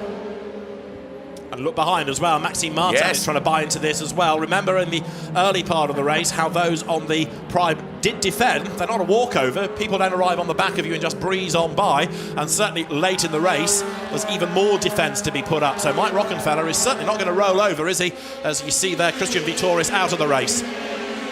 So Christian Vitoris out of the race then as we get back to this battle then. Just watch for that black BMW to dive up the inside of Mike Rockenfeller. I don't think he's close enough to be able to do anything there. Not there, he's not. He does close up even more under braking. He's going to get the drive out of the corner, but he's on the wrong line for turn 2. He's got to be absolutely dead set ahead to take the line going into turn 2, and Rockenfeller is ideally placed on the inside to defend, but Spengler has done it. That's a good pass. That was a brilliant pass from Bruno Spengler then, who disposes then of Mike Rockenfeller. Now ahead of him, he will have Antonio Felix da Costa, shouldn't be a problem. Then he will have Timo Glock, shouldn't be a problem. I also point out that that last lap through, having caught Mike Rockenfeller, Spengler lost time relative to Wittmann for the first time since he made his pit stop. Right. So it's all very well saying he's catching at 2 seconds a lap. He was, but now life is much more difficult. And so also, as you look at the replay of this round the outside, absolute commitment, wasn't absolutely it? So. But getting this podium finish that was a possibility is looking less and less likely. Okay, I'd love to hear the radio traffic now. I really would. I think the word push features quite strongly. But Bruno is doing just that. He doesn't need to be told, does he? Right, da Costa is next. Now, this is where it gets interesting because they're both BMWs, and that looks like a gap. And da Costa not quite as committed to the defence as the Audi was earlier, Dave. Oh, how cynical of you, David Addison. So Spengler gets past Antonio Felix da Costa. I really rather suspect that he probably won't have too much problem getting past Timo Glock either, but we will see. He's not quite on the back of Timo Glock yet, but Bruno Spengler, there is Maxime Martin. Now, Maxime Martin has got to do what Bruno Spengler did a lap or so earlier with Mike Rockenfeller. So let's see, Maxime Martin is on the back of Rockenfeller. The gap between Glock and Spengler is 0.8 of a second. And Mortara a little bit deep going into turn 1. Now Martin has arrived on the tail of Rockenfeller, who has caught up to da Costa as well. And now da Costa's job, look, is to fall away from those ahead and make that car wide and therefore keep Rockenfeller at bay as there up the inside of Timo Glock, who was admiring the Maserati area in the paddock, goes Bruno Spengler. So Glock distracted momentarily, it must have been that, lets Bruno Spengler go through, and Spengler now is away to try and catch the Audi and bag third place before the end. And there is Tombe right on the back of Rockenfeller now. Tombe, remember, is on the option tyre. So Adrian Tombe then in the black Audi that's right behind Mike Rockenfeller, as you say. He's on the option tyre. Bruno Spengler then, Tombe goes through. And so does Muller, because they're on the options, and Mike Rockenfeller out wide up the escape road. And so a man on the prime tyre is overtaken by fellow Audi drivers on the option. Right, while all this has been going on, there is Bruno Spengler, who has got himself now up past Mortara, has he not? Because Mortara has fallen back straight away to the clutches of Glock. Maxime Martin goes ahead of da Costa as well, and da Costa now has to try and keep Tombe at bay. There is Spengler. We're on lap 40. We're about to start the last lap of the race. So Bruno Spengler then, our camera focuses on that BMW bank car, and rightly so, as we cross the start-finish line now.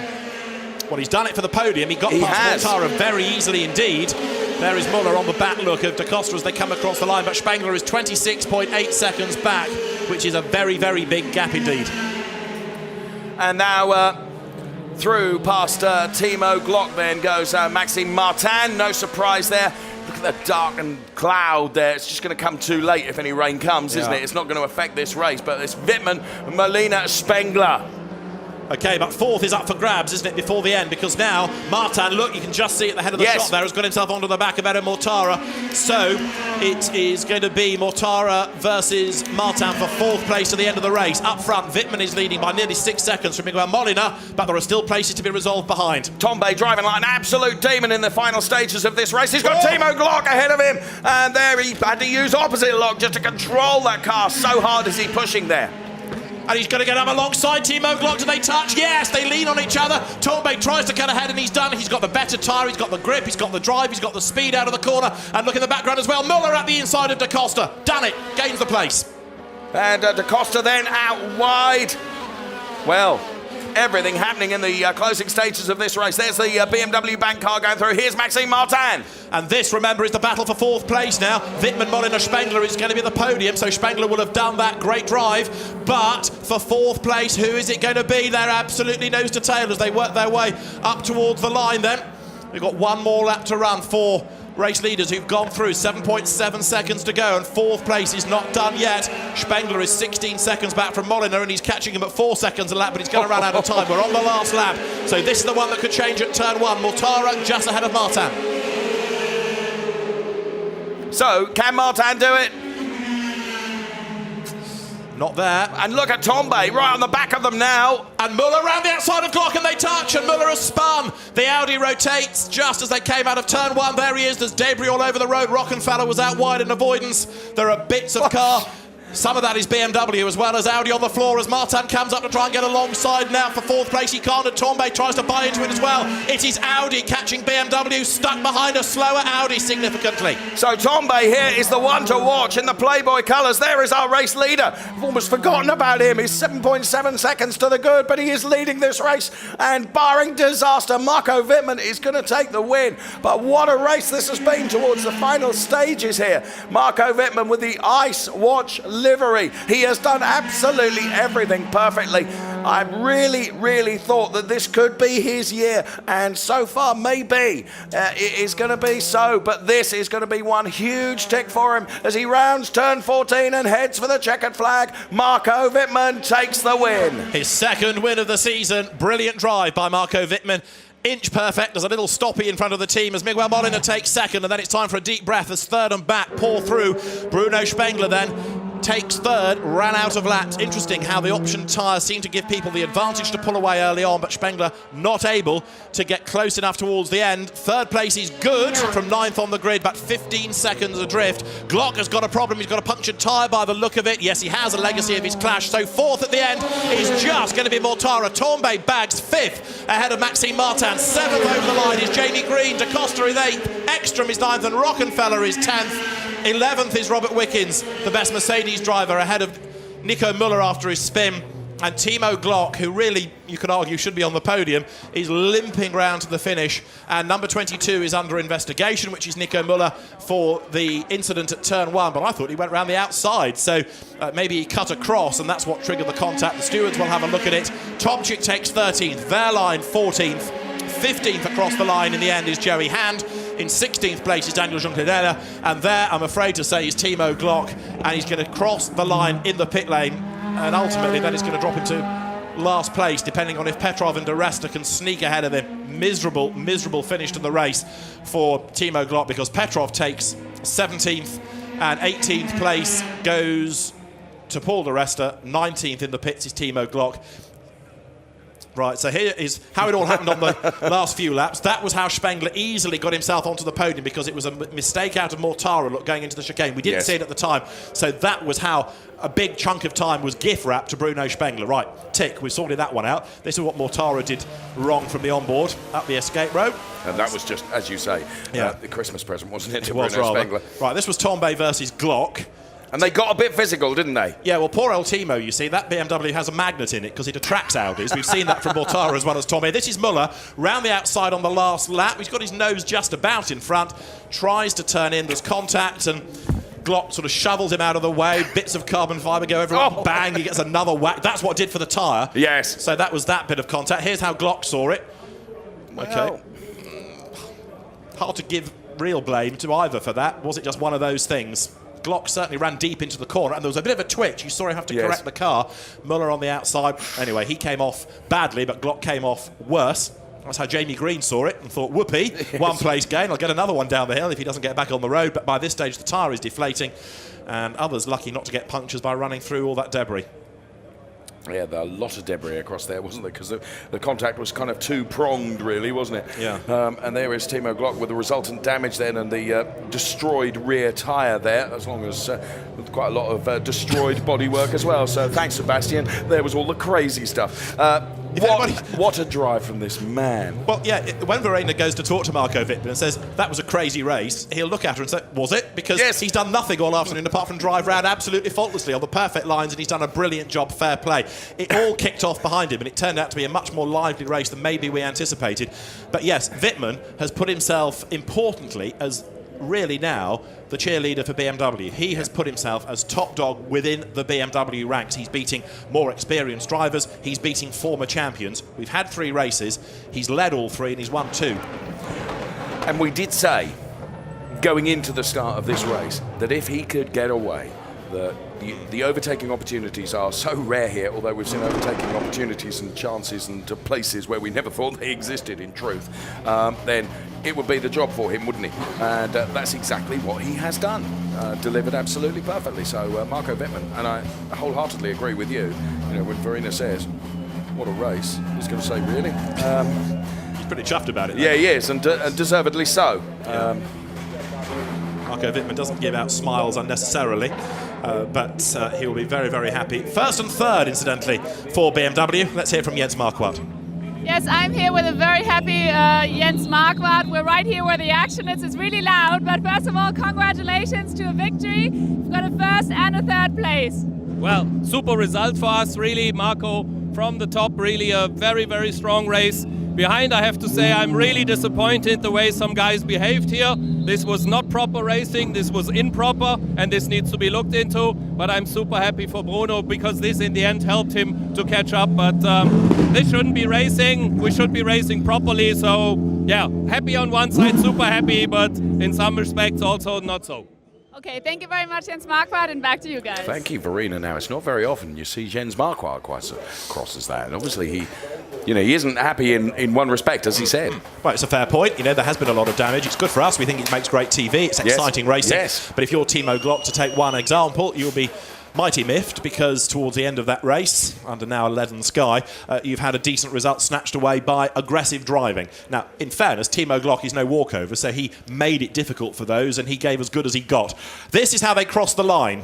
Underline cross the line rather than result. Marco Wittmann the winner by 6 seconds from Miguel Molina. Bruno Spengler third, then Mortara, Tombe, Martin for 6th. Green, Da Costa, Ekstrom, Rockenfeller ahead of Wickens and Muller, the top 12. Tomczyk 13th from Wehrlein, Hand, Junkadella, Petrov, De Resta, and Timo Glock, the last classified finisher. A number of drivers a bit grumpy. We know about Gary Paffett. I'm sure that Augusto Farfus will be a bit grumpy, but somebody who's pretty happy, I would think, with second is Miguel Molina.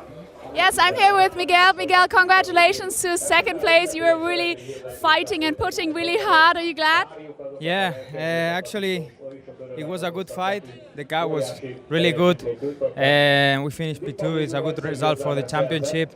After 2 quite difficult starts in the season, I think we all deserve this podium, and for sure we will fight for the victory next time. I'm sure you will. Thank you so much. Back to you guys. Thank you very much, Verena.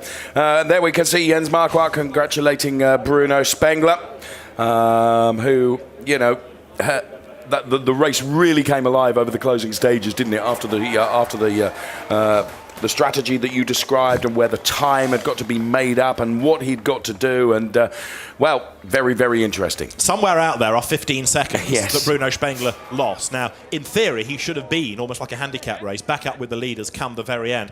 I think what that has proved is that if you start on the option and you get away, as Wittmann and to an extent Molina did, that works better because Spengler and the others that started on the prime were losing a little bit of time per lap, not just because of the tyre, but by having to defend and by running in traffic. And you add that up over the first 22 laps, and then it becomes an issue. Let's go back down to join Verena.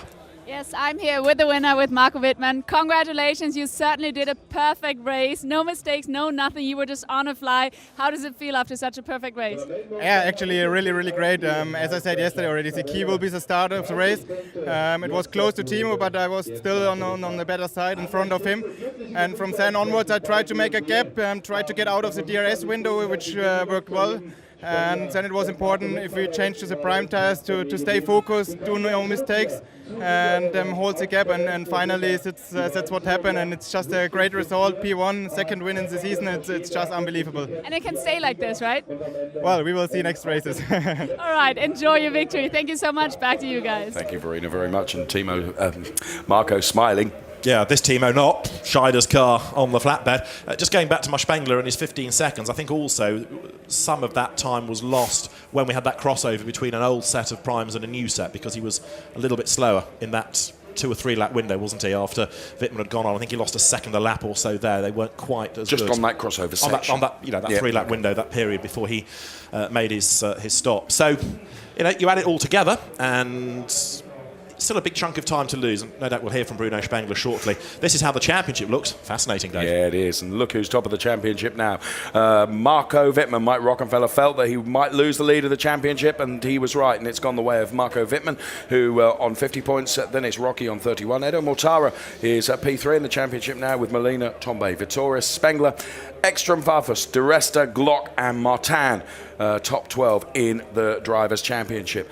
And, well, there you can see the trophies. DTM Budapest, 1 June 2014, winner, P2 and P3. And still a lot of racing to come in this season, and we're going to a very, very different circuit next. Yeah, the streets of the Norris Ring come next, and that's going to be another test for the teams and the drivers, but Marco Wittmann will leave Hungary as the championship leader and has won, therefore, 2 out of the 3 races that we have had this season, and marking himself out as a very impressive driver indeed. Although fair play to Bruno Spengler, you can see why BMW was keen to attract him. His initial DTM relationship with Mercedes ended a little bit sourly. He wasn't convinced he was getting the support perhaps he should. He went to BMW, and you can see why Jens Marquardt is happy to have Bruno Spengler on the books, because that was a great second stint. And in fairness, so it was also for Maxime Martin. I know he got mugged towards the end by Tombe because of the way that Audi ran its cars and helped a little bit, but he drove extremely well. And Miguel Molina for second place, a very, very good effort indeed.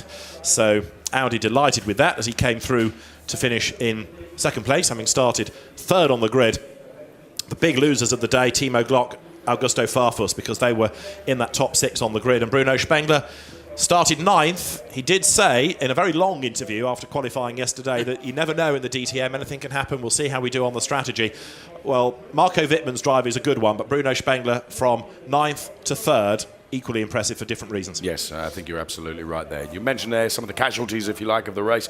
Can't lose sight of the fact that we lost Gary Paffett very early on in the race as well, didn't we? That's still to be looked at, of course. Gary felt hugely aggrieved and felt it was Joey Hand at fault there. And you mentioned just a little while ago that actually when he looks at that again, he may have a different view. Yeah, I think Hand did hit Paffett, but I don't think he did it necessarily voluntarily. I think there was a bit of a kerfuffle as Christian Vitoris tried to find a gap, and in the heat of battle with everyone going for the same bit of real estate on the first lap, there was a little bit of nudging, and that sort of speared him out with a bit more acceleration into another car. Something Jens Marquardt said, and that was, driving standards today here at Hungary. It was a very physical race, David. There was lots of contact. Now, part of that is due to the nature of the circuit, where the overtaking opportunities are far fewer than at some circuits. It's quite narrow in places, and clearly that's always going to attract that, isn't it? It is, and he's looking at it as well from one point of view, which is BMW's. Yeah, of course. And, of course, if one of his car loses places, he will adopt that attitude. Now, Audi will say that they had to get their drivers to push because they want to gain places, and because of the way BMW drivers were defending, they had to take a few more risks. So, there are 2 sides to every story, aren't there? Yes, it was a physical race. You're absolutely right. The fans loved it outside here. So did we. Indeed so. And somewhere is that happy medium between keeping the fans happy and clean racing. But we don't want to see processional racing. Maybe this was a bit more physical than we all anticipated, but it certainly made for a great spectacle, certainly in those last few laps, as the winning drivers make their way onto the podium. And for the second time this year, the winner is Marco Wittmann. So Wittmann then takes the top step of the podium, and, Bruno Spengler, an equally impressive drive. I think you're absolutely right there. And Molina, 2 on the second step of the podium. And we await the national anthem for Marco Wittmann to come.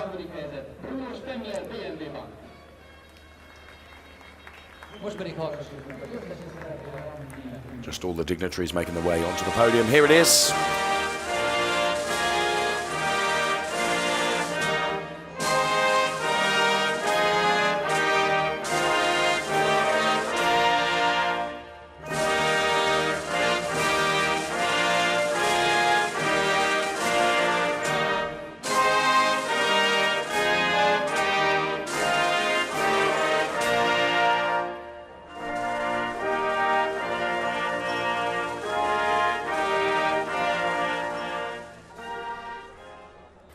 So national anthem plays out, and there is Marco Wittmann, who thumps the air with delight, of course, taking the win here at Budapest for DTM. And what a fantastic trophy he's going to receive from Dr. Miklos Šestak, the KDMP Vice President. He kisses the trophy and salutes the team down below as well. There is the team principal, Dr. Jens Marquardt.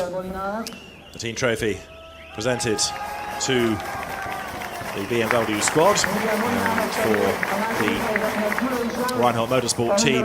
A very good result indeed. As now Jost Goilai, the director and CEO of the Hungarian circuit, steps forward and hand over the trophy to Miguel Molina for second position. Maybe that was a result he wasn't anticipating early in the race. Maybe so, yeah. And Dr. Miklos Benja, then the president of MANS Z. Look at the delight that Spengler has. Wow. And it was a phenomenal drive from Spengler. I don't mean this to sound flippant, but he's a bit like a weeble. However much you knock him over, he bounces back, Bruno Spengler. Weebles wobble and they don't fall down. Oh, okay. You give him a duff qualifying and he starts 9th and he still hauls the car up to 3rd. He's a bit sort of Alonso-esque from Formula 1, you know. Yeah. Whatever you give him, he will wring everything out of that car. Yes. And Bruno Spengler is still just as good as Marco Wittmann. I know we talk about Wittmann as now establishing himself as perhaps the lead guy at BMW, but you rule out Bruno Spengler from any race for a good result at your peril, and don't write him off yet for the championship, because a lot can still happen before the end of the season. Okay, the Henkeltrocken then gets sprayed across the podium here. It is Hungaroring and DTM then, and well, I would think, David Addison, that Hungaroring would be jolly pleased to have the DTM back again. Yeah, I think if they can deliver a race like that, absolutely. It's been a circuit at which the teams have tested.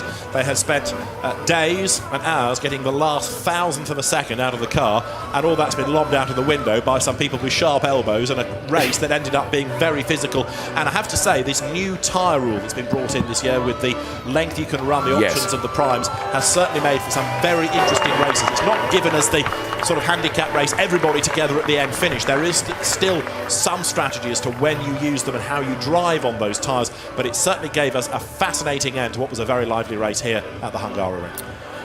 You're right there, and the drivers now will make their way to the press conference, and we hope that Verena will catch up with some of them before they make their way to Peter Reichardt. Will be hosting the international press conference, as he always does, as Marco Wittmann there wipes some of the Henkeltrocken away from his face and hair and returns with the Hankook baseball cap. But here is Bruno Spengler, and a delighted Bruno Spengler with Verena.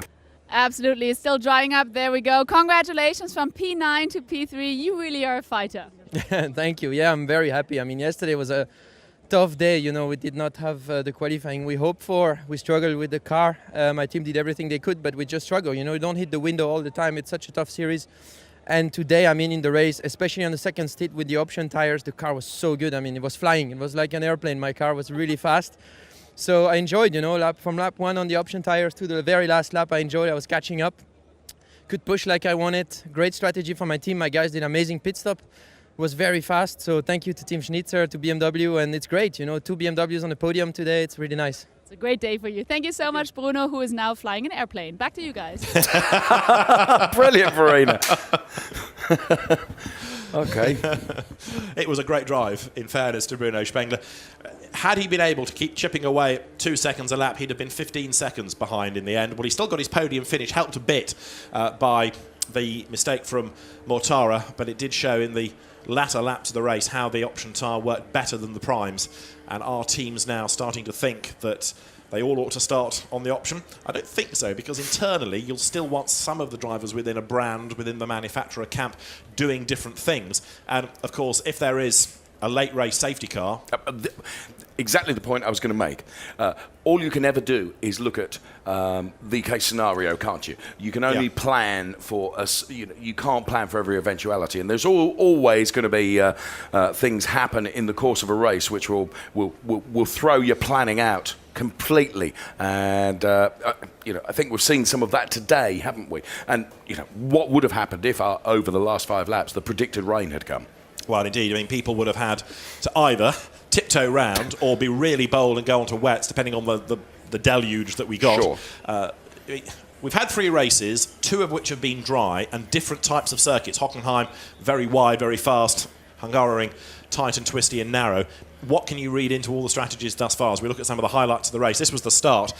Augusto Farfus, we know, had gone backwards. Adrian Tombe lost places. Bruno Spengler did some of his hard work off the line. He made a good getaway. It was really close down to that first corner. Timo Scheider bogged down a bit as well, didn't he? And he lost ground as they accelerated down towards turn 1. But certainly the first few corners, as predicted, were physical. Let's just see if we get replays here. We can piece together the Paffett incident once again. No, not from that shot, I'm afraid we can't. But as the race wore on, that was Spengler getting out foxed early on by Molina, who didn't make a great start but recovered well. Tombe got himself involved in battles also. Farfus by this stage had gone tumbling back down the order. So there was a lot happening all the way through the race, wasn't there? Yes, there was, and that was the Timo Scheider retirement in the end, wasn't it, where the car had to get parked up. And that was really, really curious as well, because we did see a shot, and you can see there that the rear wing was broken. And then Mortara and Glock got together and created some great racing. It was all a bit robust, and that was the first contact, wriggling through turn 2. Mortara got himself ahead, and Adrian Tombe running wide up onto the curb. Having already got ahead of Timo Scheider. This is from earlier on in the race. Nico Muller bouncing wide. So there was action all the way. Drivers taking to Hungaroring, which the drivers will tell you was a circuit they love racing at. This was the fight between Glock and Molina, and Glock back up the inside, left his braking too late, ran out wide, and Molina did the right thing. He got off the throttle, slowed the car down, went for the gap on the inside and took the place, and that was good driving by him, good awareness of what was going on. Yes, I think you're right. Great to see some of these highlights then. And those cars really bouncing. You pointed that out earlier in commentary, down that start-finish straight into turn 1. It was Mortara getting himself up past the BMW of Antonio Felix da Costa. Then the pit stops came. Adrian Tombe, in the end, just to make the point again, 5th, helped a little bit by Mortara stacking up Maxime Martin towards the end. But Tombe, a good recovery from losing places early on. Jamie Green made his move on Joey Hand. Jamie, in the end, where did he finish up? Because he battled his way to 7th, ahead of da Costa right at the very end. So it was another fighting drive by Jamie Green, perhaps a little bit anonymous early on, but he was there when it mattered, and he was in the points, crucially, which he hasn't been hitherto this year. And that man should have been a part of it, and he knows it. But it's been a bad day at the office for Timo Scheider. Bad day at the office for this man as well. Where were the tyres? Where were they? Look, still being got out of the garage and out of the warmers. Yeah, either as though there was a miscommunication that they weren't anticipating him to come in, or they thought he'd come in because there was damage or a problem. But yeah, Farfus, in the end, retired from the race, and he's pretty disheartened, I think, with the whole affair today. Some of the wing being retrieved by Timo Scheider. And Audi with all the data to hand, having a quick look in the rule book, I think, there. Yeah, I think you're right. That looked like the regulations to me. So Timo Glock's race in the end finishes with, it'll be classified as 19th place, but that's not representative of the pace he had in that. This was the fight he had late on with Tombe, who got squeezed out. Timo Glock, yes, may well be dispirited with the amount of contact, but he gave as good as he got. Yes.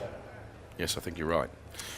And there you can see Timo's reactions to some of the robust moves that went on, but I think you're absolutely right. I think it's 6 of one and half a dozen of the other, perhaps, in that situation. But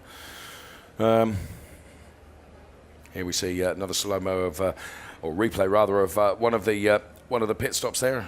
Only just noticed that car number 22 is under investigation.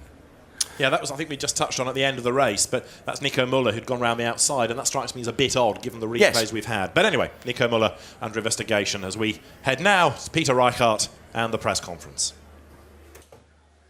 So, ladies and gentlemen, mesdames et messieurs, meine Damen und Herren, very warm welcome from my side